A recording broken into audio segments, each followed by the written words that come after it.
इस वीडियो में मैं कैलेंडर के 4 टाइप के क्वेश्चन को लाई हूँ और चारों जो क्वेश्चन होंगे वो बिल्कुल अलग अलग तरीके से मैं सॉल्व करूंगी, ताकि कोई भी टाइप यानी चारों जो मेथड मैं आपको बताने वाली हूँ उस मेथड से आप ढेर सारे क्वेश्चन को प्रैक्टिस करिएगा और जो भी मेथड आपको एग्जामिनेशन में आ जाए बस उससे क्वेश्चन को सॉल्व कर दीजिएगा। क्योंकि हमेशा क्या होता है ना कि एक मेथड अगर इंसान को मालूम होती है तो कभी कभी क्वेश्चन फंस गया ना, वो क्वेश्चन तो गया ही, साथ में उतने टाइम भी चलेगा और बहुत सारे क्वेश्चन की वजह से छूट जाते हैं। ठीक है, तो अगर ढेर सारा टाइप अगर आपको मालूम हो, ढेर सारा मतलब 3-4 टाइप ही हो सकते हैं, तो 3-4 टाइप अगर आपको मालूम हो तो अगर इससे नहीं तो उससे तो बन ही जाएगा क्वेश्चन। तो चलिए सॉल्व करते हैं। फर्स्ट क्वेश्चन जो है ये कैलेंडर का कि 12 जनवरी 1979 को अगर फ्राइडे है तो बताइए कि 12 जनवरी 1981 को कौन सा दिन होगा। अब आप कोड ऐसे इतने लंबे लंबे कोड उतारेंगे, मंथ है फिर कोड, ये बहुत बड़ा मुझे लगता है कि बहुत ही बड़ा है और फंस जाता है क्वेश्चन हमेशा। तो बहुत इजी तरीका है इसको सॉल्व करने का।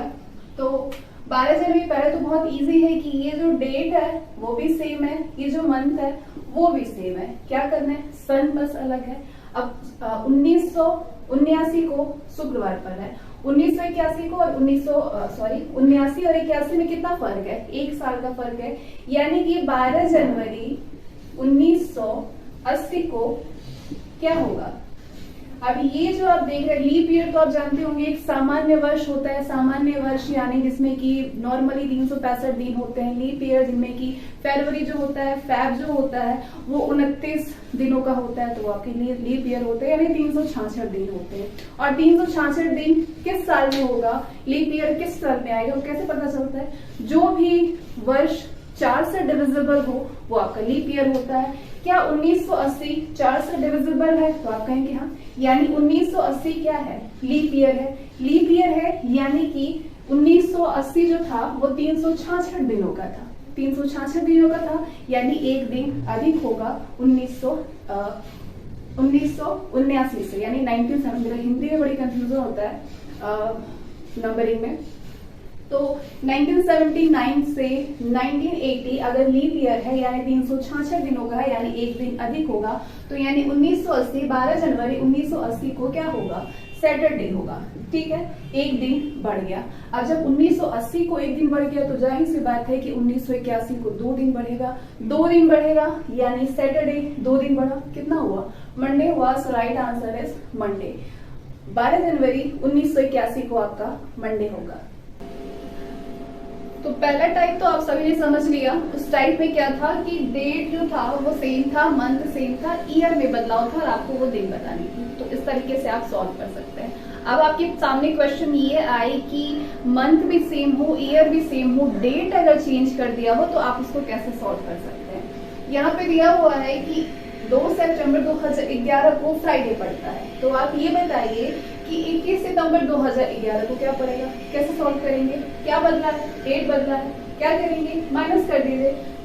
21 और 2 में कितना डिफरेंस है, 19 का डिफरेंस है, 19 का डिफरेंस होता है। अब बताइए हफ्ते में कितने दिन होते हैं, 7 दिन होते हैं, तो क्या करिए 7 से इसको डिवाइड कर दीजिए। 7 से डिवाइड करेंगे 7 2 14 आता है और ये 5 बचा, रिमाइंडर क्या आ गया, ये आपका 5 आ गया। बस यही पे गेम है आपका, 5 आ गया। अब 21 जो है, जो प्रश्न आपसे पूछा जा रहा है, अगर वो दिए हुए से ज्यादा अगर है यानी आगे बढ़ रहा है, यानी 2 से 21 को ज्यादा ही है, तो आप इसमें से आगे बढ़ के गिनेंगे, उसके बाद आपका वो आंसर होगा। अगर जो प्रश्न दिया हुआ है अगर वो बड़ा है और आपसे जो क्वेश्चन पूछा जा रहा है उसकी संख्या कम है, यानी मान लीजिए 21 यहाँ पे होता और 2 यहाँ पे होता, तो आप इसको कम करके बताते, लेकिन ये ज्यादा है तो आप ज्यादा करके बताएंगे। क्या आया आपके पास में, 5 आया। आपको मालूम है कि 2 सितंबर 2011 को फ्राइडे बनता है, तो यानी 5 दिन ज्यादा, Friday, Saturday, Sunday, Monday, Tuesday, Wednesday. So right answer is Wednesday. तो बुधवार आपका पड़ेगा 21 सितंबर 2011 को। 2 टाइप के क्वेश्चन आपने समझ लिया कि अगर आपके पास डेट सेम हो, मंथ सेम हो, ईयर सेम हो तो आप कैसे सॉल्व करेंगे। आपके पास मंथ और ईयर सेम हो लेकिन डेट अलग हो तो आप कैसे सॉल्व करेंगे। अब चलिए हम लोग तीसरे टाइप के क्वेश्चन को सॉल्व करें। अब आपके सामने जो क्वेश्चन आया है ये बिल्कुल अलग है, ना इसमें डेट सेम है, ना इसमें मंथ सेम है, ना ही ईयर सेम है। अब इस टाइप के क्वेश्चन को आप कैसे सॉल्व कर सकते हैं। 4 अक्टूबर 2018 को अगर थर्सडे पड़ता है तो आप बताइए कि 2 फरवरी 2019 को क्या पड़ेगा। 4 अक्टूबर 2018 को अगर थर्सडे पड़ रहा है, अब बताइए कि अक्टूबर में कितने दिन होते हैं। अक्टूबर में होते हैं 31 दिन। कितने होते हैं? 31 दिन होते हैं। और 4 दिन बीत गए तो अक्टूबर में कितने दिन रह गए आपके पास? अक्टूबर में बच गए हैं 27 दिन। कितने दिन रह गए हैं? 27 दिन अक्टूबर में है। तो अक्टूबर के बाद ये फरवरी में पूछ रहा है आपसे, अक्टूबर के बाद आता है नवंबर। नवंबर में होते हैं टोटल 30 दिन होते हैं ना। दिसंबर में कितने दिन होते हैं? 31 दिन होते हैं। और जनवरी में होते हैं 31 दिन। फरवरी आपसे पूछा जा रहा है जिसमें कि 2 दिन निकल गए हैं, यानी 02। क्या करिए, इसको प्लस कर दीजिए, 121 आएगा। ठीक है, 121 आया। हफ्ते में कितने दिन होते हैं? 7 दिन होते हैं। बस क्या करिए, 7 से इसको डिवाइड कर दीजिए। ठीक है, 7 से इसको डिवाइड करिए, 7 1 7 होता है, 5 बचा। इसमें ये 1 यहाँ से उतार दिए, 7 7 49 होता है ना, 49। यहाँ बचा 2। रिमाइंडर आपके पास बच गया है, दिख रहा है कि नहीं? वहां से यहाँ 2 बचा हुआ है रिमाइंडर। अब 2 बच गए आपके पास, यानी कि थर्सडे में हम लोग 2 ऐड कर देंगे। थर्सडे में 2 ऐड करेंगे तो फ्राइडे एंड सैटरडे, यानी कि 2 फरवरी 2019 को आपका आएगा Saturday. Thursday, Friday, Saturday. Saturday is the right answer. तो 3 टाइप के क्वेश्चन को आपने समझ लिया कि इन तीनों तरीके से पूछा जाए तो आप क्या कर सकते हैं। 4th टाइप में आपको अब बताने वाली हूँ।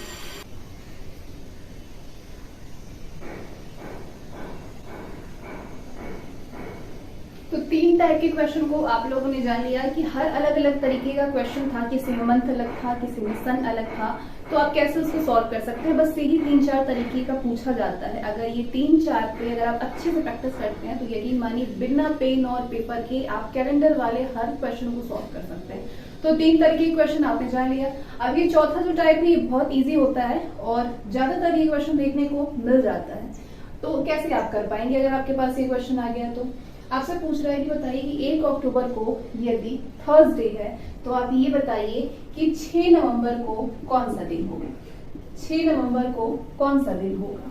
अब यहाँ पे अगर अक्टूबर के बाद नवंबर कोई सन नहीं दे रहा है तो आप मान लीजिए कि एक ही सन की बात हो रही है, तभी आपके पास सन नहीं है। तो आप कैसे सॉल्व कर सकते हैं? अक्टूबर में आप जानते हैं कि 31 दिन होता है, 31 दिन होता है अक्टूबर में। 1 अक्टूबर को तो आपको मालूम चल गया कि थर्सडे होता है, तो 1 निकाल दीजिए, यानी आपके पास अक्टूबर में सिर्फ बचे हुए हैं 30 दिन। और आपसे ठीक नेक्स्ट मंथ के बारे में पूछ रहा है कि 6 नवंबर को बताइए कि कौन सा दिन होगा। तो क्या करिए, 30 में आप 6 को ऐड कर देते हैं तो आपके पास क्या जाता है, 36 दिन आ गया। ठीक है, लेकिन अब 6 नवंबर को पूछ रहा है, हफ्ते में कितने दिन होते हैं? 7 दिन होते हैं। क्या करिए, 7 से 36 को 7 से डिवाइड कर दीजिए 36 को। क्या होगा, 7 5 35। रिमाइंडर आपके पास 1 आता है, यानी कि 1 ऐड कर देंगे। थर्सडे यदि 1 अक्टूबर को पड़ता है तो 1 नवंबर को आपका आना चाहिए क्या, 1 नवंबर को फ्राइडे होगा। सो राइट आंसर इज फ्राइडे। तो ये 4 ही तरीके का क्वेश्चन हमेशा आपको कैलेंडर में देखने को मिलेगा। यही चारों टाइप होता है। इस चारों टाइप पे ढेर सारा प्रैक्टिस करिए। जहां भी आपको कैलेंडर मिलता है, कैलेंडर का क्वेश्चन मिलता है, उसको उठाइए और ये चारों तरीके के क्वेश्चन को यूज करिए और प्रैक्टिस करिए। और बस कैलेंडर जो आपका एक टॉपिक होता है ना, वो एकदम अच्छे से आपका प्रैक्टिस हो जाएगा। और कैलेंडर का कैसा भी क्वेश्चन पूछा जाए उसमें आपको इतना बड़ा चार्ट या कोड ये सब याद रखने की जरूरत नहीं है। बस आपको सिंपल मेथड मालूम होनी चाहिए कि लीप ईयर को कैसे सॉल्व करते हैं। उसके बाद उसको अगर वो 4 का डिविजिबल हो तो वो कौन सा दिन है, या फिर आप उसको कैसे वीकली उसको सॉल्व कर सकते हैं। तो बस यही तरीका आपको मालूम चलेगा तो हर तरीके से क्वेश्चन को, हर टाइप के क्वेश्चन को बिना पेन और कॉपी का आराम से सॉल्व कर सकते हैं।